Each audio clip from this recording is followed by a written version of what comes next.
ஏனென்றால் ஜனங்களை பிரியப்படுத்துகிற, ஜனங்களை அவர்களுக்கு என்ன தேவை அதையே பிரசங்க மேடையிலிருந்து பேசுகிற பரிதாபமான ஒரு காலத்தில் நீங்களும் நான் வாழ்கிறோம்.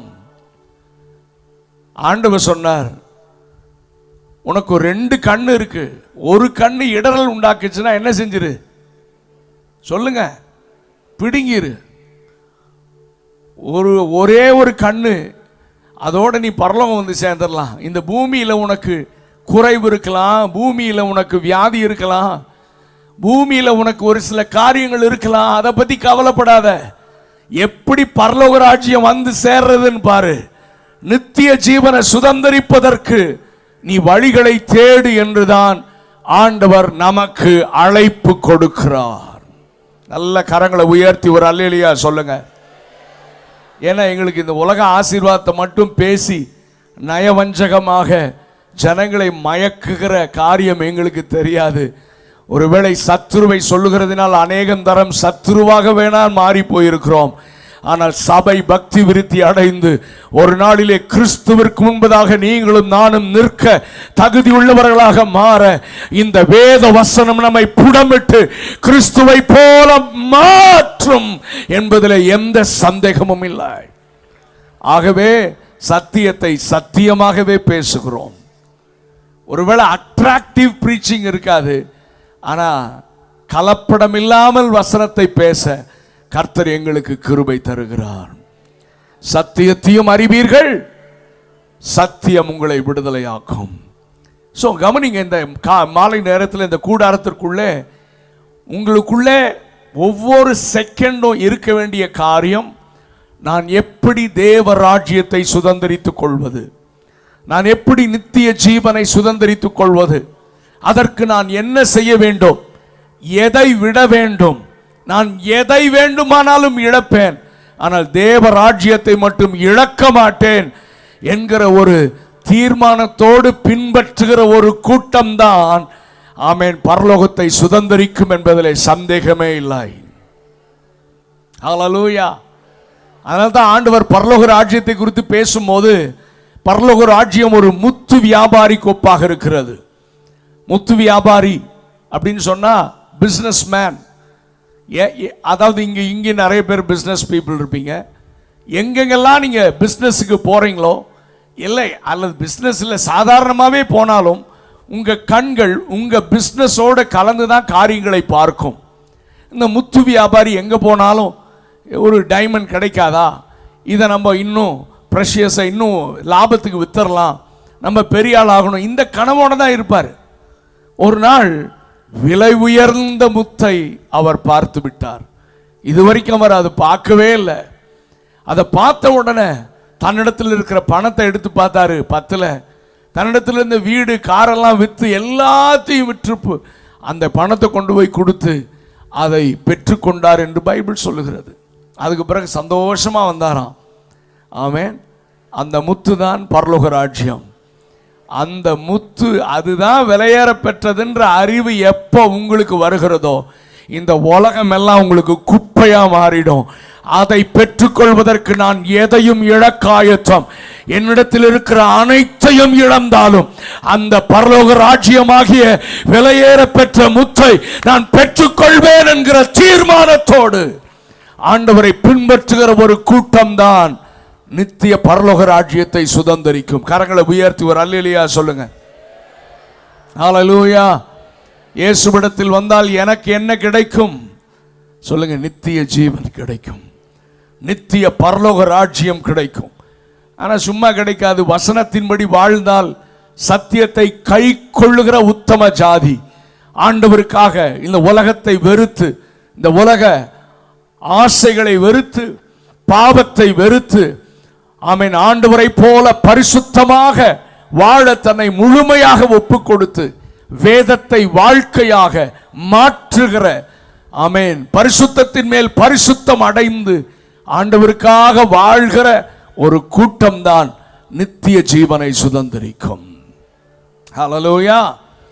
சரி, ஆனால் இந்த இடத்தில் ஆண்டவர் இவனை புரிய வைக்க, நித்திய ஜீவனை பெற்றுக் கொள்வதற்கு வழியை ஆண்டவர் சொல்லிக் கொடுக்கிறார். என்ன சொல்லிக் கொடுக்கிறார்? அவர் கேட்கிறார், நியாயப்பிரமாணத்தில் எழுதியிருக்கிறது என்ன? நீ என்ன வாசித்திருக்கிற? விசுவாசிய ஊழியக்காரங்களை பார்த்து ஆண்டவர் கேட்கிறார், நித்திய ஜீவன் வேணுமா உனக்கு? சரி, இவ்வளோ நாள் என்ன பிரசங்கம் கேட்ட? பைபிள் வாசித்தியா? என்ன வாசித்த? உனக்கு என்ன பட்டுச்சு? நித்திய ஜீவனை சுதந்திரிக்கணும்னா என்ன செய்யணும்னு வேதம் உனக்கு போதிக்கிறது. என்ன புரிந்திருக்கிற? ஆண்டவர் கேட்டா நம்ம என்ன பதில் சொல்லுவோம்? சொல்லுங்க, என்ன பதில் சொல்லுவோம்? இத்தனை வருஷம் விசுவாசியா இருந்தீ இல்ல, இத்தனை வருஷம் பிரசங்கம் கேட்டு இல்ல, இத்தனை வருஷம் பைபிள் வாசித்து இல்ல, நித்திய ஜீவனை சுதந்திரிக்கணும்னா என்ன வாசித்த சொல்லு, உனக்கு என்ன தெரியும்? அப்ப அவன் சொல்றான், என்ன சொல்றான்? அவன் பிரதி உத்தரமாக, கவனிங்க சகோதரா சகோதரி, உன் தேவனாகிய கர்த்தரிடத்தில் உன் முழு இருதயத்தோடும் உன் முழு ஆத்துமாவோடும் உன் முழு பலத்தோடும் உன் முழு சிந்தையோடும் அன்பு கூர்ந்து உன்னிடத்தில் அன்பு கூறுவது போல பிறனிடத்திலும் அன்பு கூறுவாயாக என்று எழுதியிருக்கிறது. இந்த வசனம் மிக முக்கியமான ஒரு வசனம். உன் தேவனாகிய கர்த்தரிடத்தில் உன் முழு இருதயத்தோடும் உன் முழு ஆத்துமாவோடும் உன் முழு பலத்தோடும் உன் முழு சிந்தையோடும் அன்பு கூர்ந்து, அது ஒரு பகுதி. தேவனிடத்தில் அன்பு கூறுதல், தேவனிடத்தில் அன்பு கூறுதல் ஆண்டவரும் நம்மிடத்தில் எதிர்பார்க்கிற ஒன்று. நாம் அவரை நேசிக்க வேண்டும். சொல்லுங்க, சத்தமா சொல்லுங்க. பேதுருவை பார்த்து கேட்கிறார், சீமோன் பேதுருவே, யோனாமின் குமாரனாகிய சீமோனே, நீ என்னில் அன்பாய் இருக்கிறாயா? Do you love me, Peter? நீ என்னை நேசிக்கிறாயா? இந்த இடத்துல இருக்கிற எத்தனை பேர் சொல்ல முடியும்? ஆண்டவர் உங்களை பார்த்து இந்த கேள்வி கேட்டா என்ன சொல்லுவீங்க? விசுவாசிகளே, ஊழியர்களே, நீங்கள் என்னை நேசிக்கிறீர்களா அப்படின்னு கேட்டா என்ன சொல்லுவோம்? என்ன சத்தமே காணோம்? ஆமென். உடனே பாடிடுவோம், அன்பு கூறுவேனா. சரி சரி, நீங்க நல்லா பாடுவீங்கன்னு எனக்கு தெரியும். ஆனா ஆண்டவர் அவரை நாம் நேசிப்பதை நாம் நிரூபிக்க வேண்டும். ஆமென், ஹல்லேலூயா. சரி, கவனிங்க. நேசம், நீங்கள் நேசிக்க நேசிக்க அவர் நம்மை ஆசீர்வதிப்பார். பைபிள்ல சூலமத்தின் ஒரு பியூட்டிஃபுல் கேரக்டர் உன்னத பாட்டு புஸ்தகத்தில் இருக்கிறது. அந்த உன்னத பாட்டில் வருகிற அந்த சூலமத்தி ஆண்டவரை, அதாவது அவளுடைய பேக்ரவுண்ட் நமக்கு தெரியும். ஃபர்ஸ்ட் சாப்டர்ல அவள் தன்னை அறிமுகப்படுத்துகிறாள். என்ன அறிமுகப்படுத்துகிறாள்? ஆமென். நான் இப்படி அலங்கோலமா அருவருப்பா இருக்கிறேன்னு என்ன பார்க்காதீங்க, அதனுடைய ரீசனை சொல்றேன். என்னுடைய தாயின் பிள்ளைகள் அவர்கள் திராட்சை தோட்டத்திற்கு என்னை காவல்காரியாக போட்டு விட்டார்கள். எனக்கும் ஒரு திராட்சை தோட்டம் இருந்தது, அதை காவல் காக்க என்னை விடவில்லை. சரி, பகலெல்லாம் பயங்கரமான வெயில், எனக்கு சரியான சாப்பாடு இல்லை, சரியான தண்ணி இல்லை, என விசாரிக்க ஒருவரும் இல்லை. சரி, பகலெல்லாம் அவர்கள் என்னை அடிமையாக மாற்றிவிட்டார்கள். அவருடைய திராட்சை தோட்டத்தை நான் காவல் காத்தேன். இரவிலே வீட்டுக்கு போகலாம் என்றால் என்னை வீட்டிற்கு விடவில்லை. இரவிலும் நீதான் காவல் காக்க வேண்டும் என்று சொல்லிவிட்டார்கள். இந்த அடிமைத்தனம் என்னை உருக்குலைத்து விட்டது. பகலில் வெயில், இரவில் பனி, என்னுடைய வாழ்க்கை சரியா சாப்பிடல, விசாரிக்க ஒருவரும் இல்லை. நான் அழகற்று போய்விட்டேன். ஐயா சகோதரா, பாவம் என்கிற அடிமைத்தனம் உன்னை உருக்குலைத்து விடும்.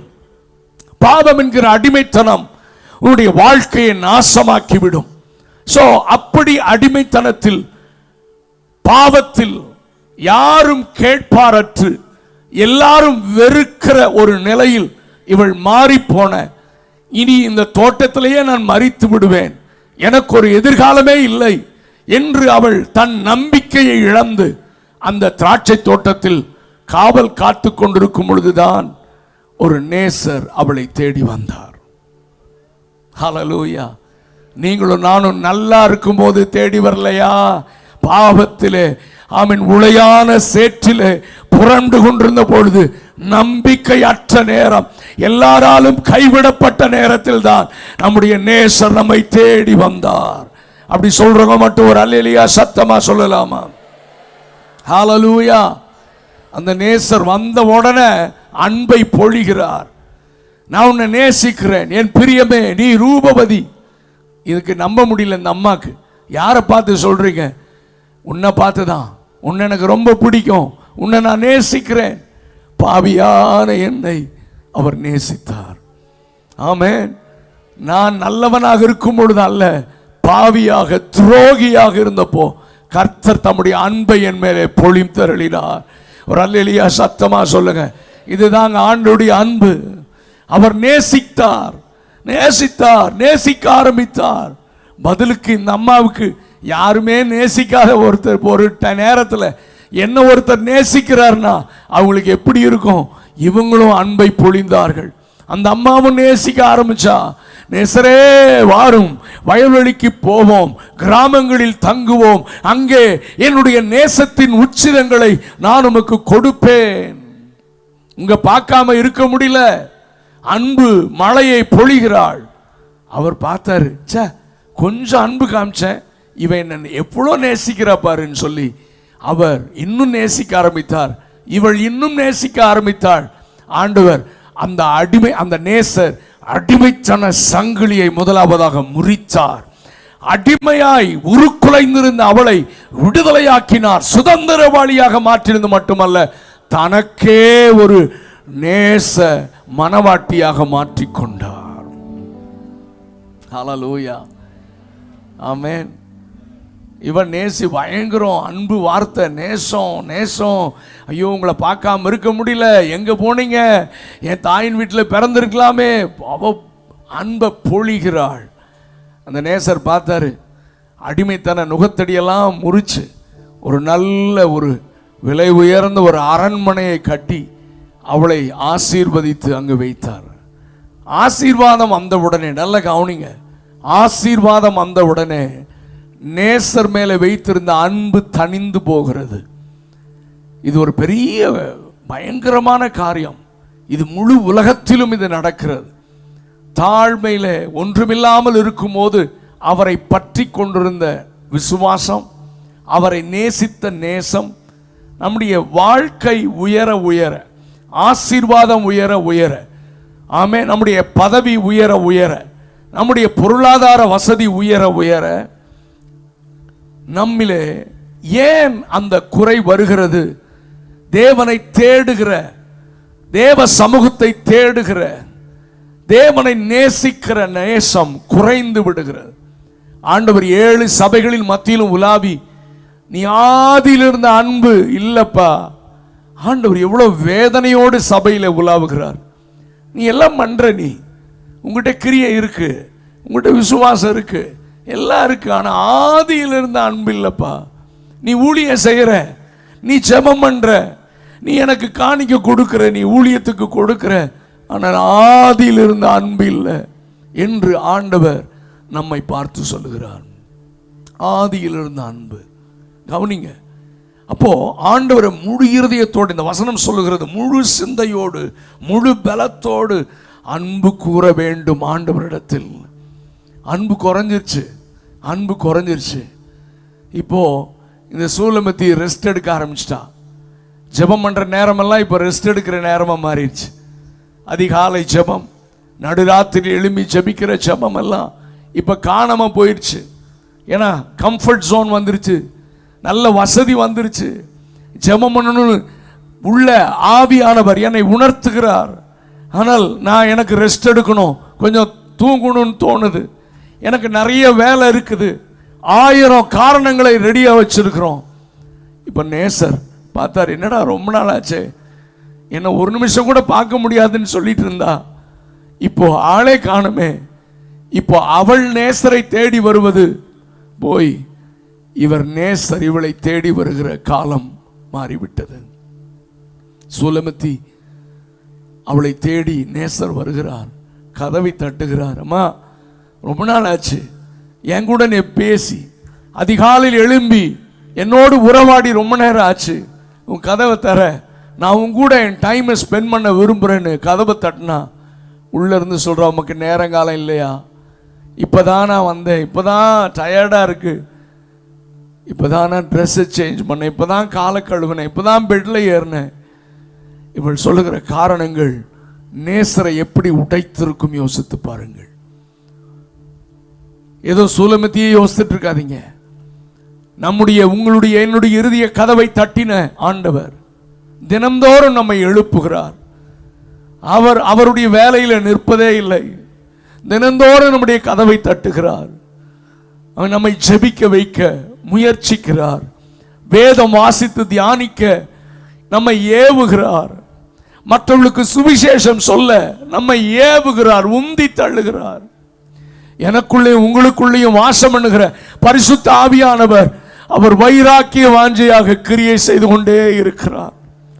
ஆனால் நாம் தான் அநேக நேரங்களில் முதல்லலாம் சொல்றதுக்கு முன்னாலேயே செஞ்சோம். ஆனா இப்ப சொன்னாலும் நாம் கீழ்ப்படிய மனதில்லாமல் ஆண்டவருக்கே 1000 காரணங்களை சொல்லி மழுப்பி விடுகிறோம். இவள் உள்ளிருந்து காரணங்களை சொல்லி கொண்டிருக்கிறாள். நேசர் மனம் உடைந்து அவர் பார்த்தாரு, அம்மா பனி என் தலையை நனைக்குதான். என்ன கொடுமை பாருங்க. ஒரு காலத்தில் யாரு பனியில் இருந்தா சொல்லுங்க? ஆமா, சூலமத்தி. இவ பனியில் நனைஞ்சுன்னு டே நைட்டு வாட்ச்மேன் டியூட்டி பார்த்துட்டு இருந்தா, இப்போ இவ மாளிகைக்குள்ள வந்துட்டா யாரு பனியில் நனையிறது சொல்லுங்கம்மா? நேசர் பனியில் நனைந்து கொண்டிருக்கிறார். ஆனாலும் மனதில்லை திறக்க. இவோ டயலாக் எல்லாம் பேசிட்டு கதவை திறந்தா, ஆனா நேசர் அங்கே இல்லை. இந்த மாலை நேரத்தில் கர்த்தருடைய ஆவியானவர்களோடு கூட பேசுகிறார். உங்கள் ஜெப நேரம் வழக்கமான பாரம்பரியமான ஒரு நேரமாக இருக்கக்கூடாது. உங்கள் ஜெப நேரம் தேவனுடைய அபிஷேகத்தினாலே நிரம்புகிற ஒரு நேரமாக இருக்க வேண்டும். நீங்க நடுராத்திரியில் எழுந்து உட்கார்ந்தாலும் அதிகாலையில் எழுந்து உட்கார்ந்தாலும் தேவன் உங்களோடு கூட உறவாடி, ஆமென், பரிசுத்த ஆவியின் வல்லமை உங்களை நிரப்புகிற ஒரு அக்கினிமயமான நேரமாக உங்கள் ஜெப நேரம் இருக்க வேண்டும். அநேகருடைய ஜெபம் வறண்டு போய் பழக்கமாக பாரம்பரியமாக ஜெபிக்கிற வறண்ட ஜெப வாழ்க்கையோடு இந்த இடத்துல அமர்ந்திருக்கிறதை பரிசுத்த ஆவியானவர் சுட்டி காண்பிக்கிறார். இந்த கன்வென்ஷன் எதற்கு? உங்களையும் என்னையும் மறுபடியும் தட்டி எழுப்பி ஆதி அன்பிற்கு நேராக நம்மை கொண்டு போகத்தான் இந்த கூட்டங்களை கர்த்தர் கிருபையாக நமக்கு கொடுத்திருக்கிறார். நம்புறவங்க மட்டும் கரங்களை உயர்த்தி ஒரு அல்லேலூயா சொல்லுங்க பார்க்கலாம். எங்கே நாம் விழுந்தோம், எங்கே தவற விட்டோம், எங்கே ஆண்டவரை விட்டு விலகி சென்றோம் என்பதை அடையாளம் கண்டு திரும்ப எழும்பி ஆண்டவரை முழு இருதயத்தோடு, இந்த வசனத்தை நான் மறுபடியும் வாசிக்கிறேன், உன் தேவனாகிய கர்த்தரிடத்தில் உன் முழு இருதயத்தோடும் உன் முழு ஆத்துமாவோடும் உன் முழு பலத்தோடும் உன் முழு சிந்தையோடும் அன்பு கூர்ந்து.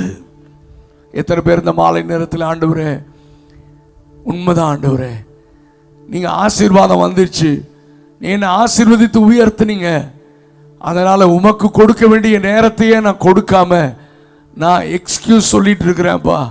இந்த மாலை நேரத்தில் ஆதி அனுபவத்திற்கு நேராக என்னை நடத்தும் ஆண்டவரே.